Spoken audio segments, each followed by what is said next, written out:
The Building Brands podcast is dedicated to exploring the journeys of industry leaders who have successfully built a brand. Join me, Robert Royer, president of Building Brands Marketing, and an entrepreneur who has successfully scaled multiple brands as we dive deep into the strategies, challenges, and insights that have shaped the success of industry leaders and provide you with the resources you need to do the same. Building Brands Marketing is a full-service marketing agency specializing in crafting customized marketing strategies for service-based businesses with a creative powerhouse to drive real results. Welcome to the Building Brands Podcast. Welcome to the Legal Leader series of the Building Brands Podcast. Today, I'm excited to welcome Kate Kliebert, owner and attorney with Klebert Law. Welcome, Kate. Hi, thanks for having me. Yeah, absolutely. So let's kick it off with your story. Tell us about what led you to start Klebert Law and how has your background shaped the way that you run your practice today? Yeah, so I always, I guess somewhere in the back of my mind, thought I'd like to work for myself and have, my own business of some kind. And I was working at a couple of bigger firms in Charlotte and was about 5 years into the second one and thought, I don't think this is really what I want to spend my life doing. Let me see what other options might be available. And I started applying for some jobs and looking for other things. And, at some point in that process, just thought, I've always kind of wanted to do my own thing. Maybe this is the time to do it. I'm not finding anything that seems like the best fit for me. So maybe that's just a sign that it's time to try doing my own thing. So that was in 2018. And still here trucking along. So I think it was the right choice. Definitely. Yeah. It's funny how that happens sometimes, when you go out and you go out on your own, it's a lot of times like systemic things from one reason or another, not necessarily waking up one day and going, hey, this is the day I need to go and start, my own practice. It's more of, hey, some other issue or, I know a lot of people have gone out and started their own firms because they worked for a firm that they felt no longer aligned with some of their core values or, some of their customer service principles and things like that. So how has your personal experience influenced the type of clients that you work with to date since you started the firm in 2018? Yeah, so I think that was definitely some of the reason I did it. Was a big thing for me was wanting to, when you work at a big firm, you don't get a lot of, especially as a newer attorney, you don't get a lot of control over the client you're working for or the type of work you're necessarily doing. And so, I wanted to be in a position where I could be a little more selective about who I was working with and the work I was doing, and decided I did almost all litigation in my prior life. And when I started this firm, really started focusing more on doing more kind of proactive type transactional work, largely because I saw doing litigation, if something's already gone wrong and someone calls you and says, hey, we have this problem, what can you do to fix it? You're kind of limited in what you can do to help them. But, so I would see a lot of scenarios where I thought, oh, I really wish you'd called a lawyer before because, I could have been a lot more help to you before you signed this contract than I can be now that you're already in this, in this mess. And so that was a lot of the motivation for me is I just feel like I'm being much more, much more helpful to my clients and much more of a partner to them saying, let's work together and kind of keep you out of trouble and make sure your business is successful versus, coming in after the fact and being in a position where you're just, really fighting with people over a problem that's already happened and you can't really do much to avoid it at that point. Definitely. Well, Kate, you're coming up on a decade, almost 10 years in here soon in a couple of years. So, there's a lot of trials and tribulations that go on in that first kind of 10-year phase. Talk to me about what challenges or what are some of the largest lessons that you've learned that would be relevant to other service-based business owners in this first 8 years in business. Yeah, I think one thing that's been really, I think a challenge for every business owner, I'll say, especially if you're starting, on your own. I was sort of in a position where, because I was changing what I was doing and I was going to work with, smaller clients, I was really kind of starting from scratch, building that book of business. I didn't have clients I was taking with me. So I took the approach of, starting really small with like a low overhead and let's kind of get this off the ground, because I still have bills to pay, even though I'm, quitting my job and doing this, I still have bills to pay. So let's figure out how I can do that. Do this in a way that lets me do that and still have, room to grow. I think the challenge for every business owner who kind of does things that way is you are, when you start, the one doing everything. You're doing the marketing, you're answering your own phone sometimes, you're, handling all the legal work. And so, You're that's okay to start, but it really limits how much you can grow. I mean, there's only so many hours in the day. You can only do so much. Your skill set is really only good at so much. And so one of the, I think, most useful things for me was to, even early on, make sure I was going through every couple months and sort of identifying the things that like I didn't like doing or I didn't want to do anymore or were just not a good use of my time. And not, I haven't hired, I only have one full-time employee. I haven't hired a lot of people full-time even now, but I've, hired a lot of consultants and contractors and, part-time sort of specialists who are really good at one thing and have kind of grown more that way versus, hiring a lot of full-time people in-house. Yeah, I really like what you're getting at there, and fractional can be really good in those beginning days, all the way up until way down the line as well, where it makes sense to have fractional positions. However, one of the things I like is that you talked about, hey, you went in, you really were doing it all yourself and making notes of the things that might have been either your weaknesses or things that could easily be done by someone else as you go, which is really good because then when you have to transition that responsibility and that duty, it's easier to oversee that duty and that responsibility when what you're supposed to be looking for.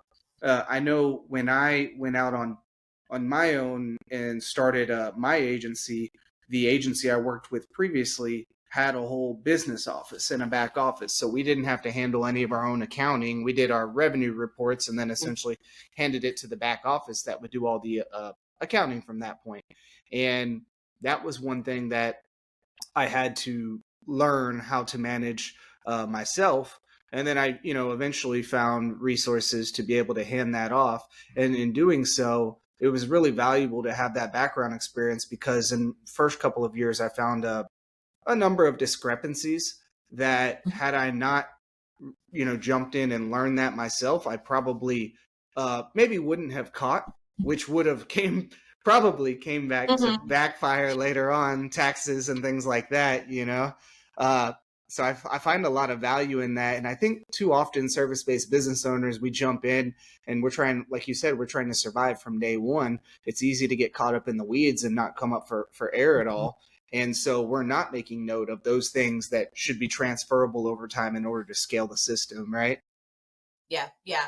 And it's something I kind of figured out too, I would say like by trial and error. I tried at first to find someone more full time who could sort of do a lot of different things. And what I found with that was then you're not really playing to that person's strengths. There's not really anyone who's great at all of these things. Yeah. And so I kind of, I was sort of in a rush to get that like first full-time employee. Um, but I think it's worked out better getting the more specialized people to come in versus trying to get someone, in a house and let them focus on what they're good at. Yeah, well, I think also in my experience, the turnover in a role like that, if they were hired for X and Mm-hmm. Y and they ended up, doing 4 or 5 different things because you're trying to, subsidize many different responsibilities with one role, the turnover becomes a problem. And, there's um, a lack of confidence on that person that they're able to effectively do everything that they do. So, it and then on the flip side, I also see people overhire a lot, and they're hiring ahead to, try to get those systems in place before uh, the work is necessarily there in some instances. And what happens in that, in my experience, when I've done that, is then when the work is the appropriate workload, about 3 to maybe 6 months down the line, the employee feels like their plate is being overloaded because it's a drastic difference from where they started. And the reality is it's Right. kind of just now at that break even point for the Now it's just a role. full-time job. Yeah. Yeah, exactly. So it's like a dangerous, like cat and mouse, chicken, I guess chicken before the egg type of thing. Um, Yeah.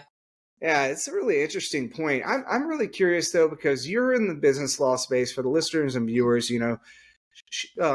Kate offers fractional general counsel for businesses. So her Mhm. marketing is going to be strictly B2B oriented. And I'm curious, what marketing have you used over the years to gain new clients for the firm? Mhm. So I've done what I did was I kind of started with, piece by piece and went, kind of going back to that, starting and working with the budget I had and working. So Yeah. I started with some content marketing, a blog, a website, obviously, but putting those blog articles on the website, and then over time have sort of added different things as I go. So the blog posting, I send some emails out to clients. I do some social media, mostly LinkedIn and Instagram. Um, and then some paid ads here and there. And I have someone now who does some SEO for me, but I really started out heavy on, the content marketing and those blogs and, you know, giving people some information on what I do and what my services are and how a business owner can help. Particularly with the fractional general counsel, I think people are maybe not as familiar with that as they are with some other, you know, business law services. And so, I Sure. really made an effort to kind of educate people on what that is and what it looks like and how it's different than just hiring a lawyer. Yeah, I know that a lot of your leads come referral based as well by the very Mhm. nature of They the do, yeah. business. How do you feel those blogs, emails, some of that social content reinforces kind of the middle of the funnel consideration for those referrals that come across? Do you feel it has Mhm. an impact on that at all to improve those referrals to turning into acquisitions, or maybe not? Yeah, I mean, I think it does two. I guess it does two things.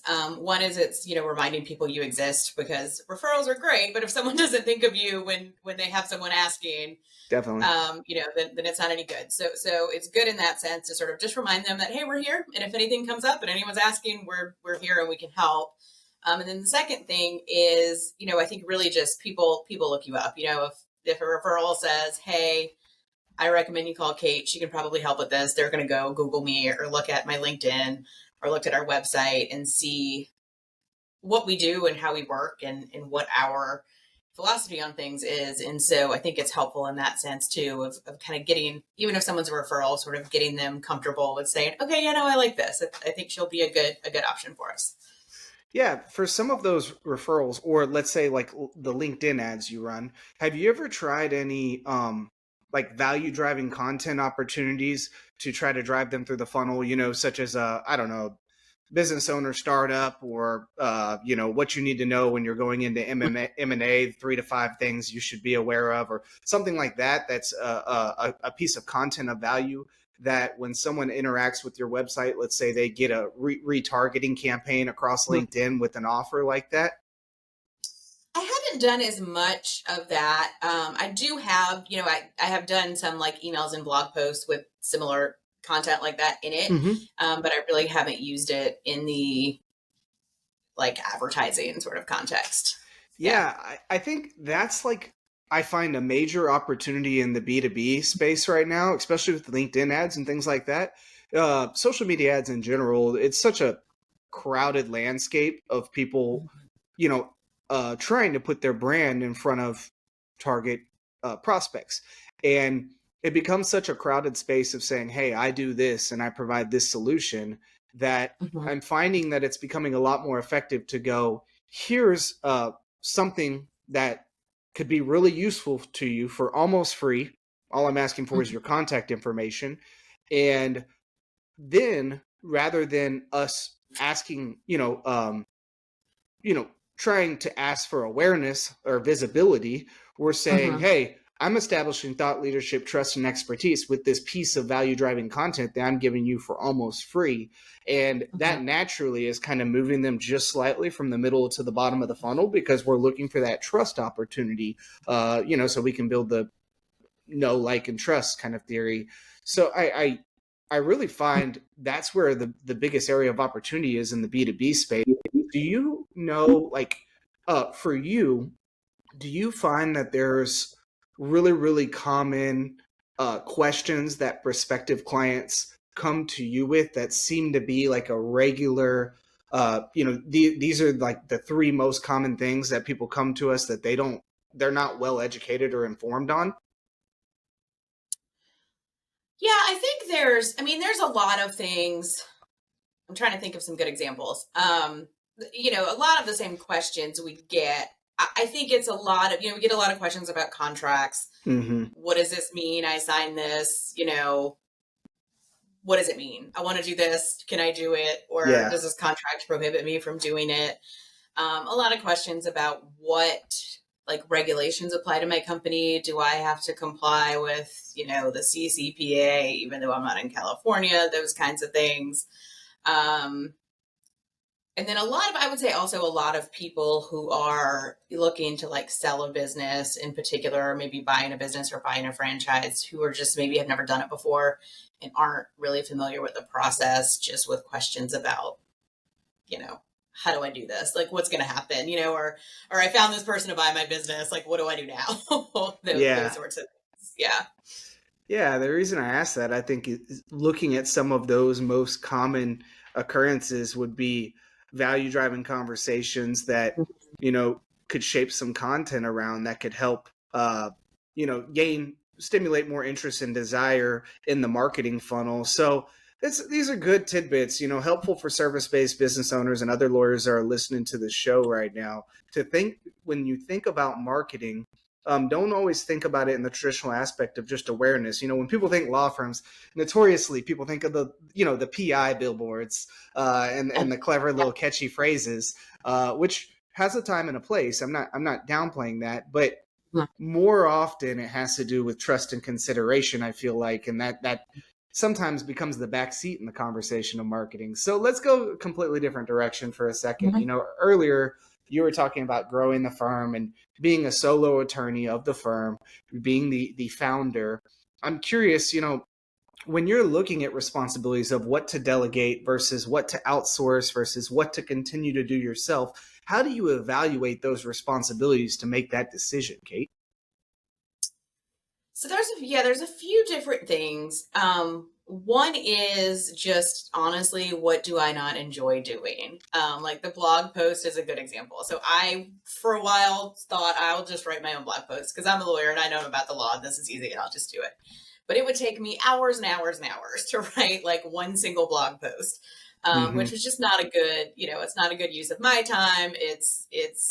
I didn't enjoy it. And what happened was then I just went and posted a blog, or I post one and it would be like 4 months before I had another one ready to go. So Mm-hmm. some of it is, a lot of it is looking at what am I spending my time doing is usually the first thing I do is sit down. I have like a program that just runs in the background on my computer, that keeps track of everything I do in a Yeah. day. So going back and, looking at the last 2 weeks and going, okay, what am I doing that really is not something I want to be doing or something I shouldn't be doing? And then I start with that, and I can usually find at least a couple things that, I go, oh, I really don't need to be the one doing this. Yeah, I have a similar program called Active Track, and Hmm. it's like a productivity analysis program, and I found Hmm. that highly useful as well. I think that's a really good starting point. I know also for me, um, I've also done a lot of uh, kept track of certain tasks in Asana, and then I find out, okay, how much time am I spending on this overtime, and I start to make notes in that Asana task of what that whole process is. So I've essentially formulated not only a template but an estimated time for when that task needs to be moved along later. So it makes it a Yeah. really easy transition. I'm always a believer in, like, if I can snuff out a lot of the inefficiencies and the the things that, I guess, the trial and error moments before I delegate to someone, I set them up better for success and really for better efficiency at the end of the day. So I try to kind of work through that myself first before I just throw that problem onto someone's you know throw it at their feet if it's not Yeah. really a good defined process yet. You know what I mean? Yeah. Yeah. And sometimes when you do that, you realize maybe we don't need to hire someone else to do this, because if we just make it, more efficient, then we don't need someone else yet. We can wait a little while. That's exactly right. And it kind of walks you through that mental exercise of going, Mhm. do I have a process in place that really is, the ideal process right now, or should I modify this Mhm. process, Yeah. So I'm curious, what's the one area that you've delegated that you feel like has had the largest payoff in terms of time or uh, growth acceleration within the firm? hmm I mean, marketing's a big one. Largely because I don't really have a background in that, and that's something that's always like, it just takes a lot. You can go down a marketing rabbit hole that you like never Yeah. come out of. So that's a big one. Getting help with that was a big one, and then getting I got a paralegal probably about a year ago, to help with some of the trademark registrations and things that we do, Hmm. and that's been a really huge help, because they can handle 90% of that process, where I can kind of sort of supervise them and review everything and make sure it all looks good, but I don't have to do the legwork, which saves a lot of time on those. Yeah, those are two really useful insights. So very similar. Obviously, having a marketing agency, the own marketing of our brand was really pivotal to me. And what I really struggled giving up the control of that, because I, was very intentional and had a lot of intentionality behind the types of messaging we would put out.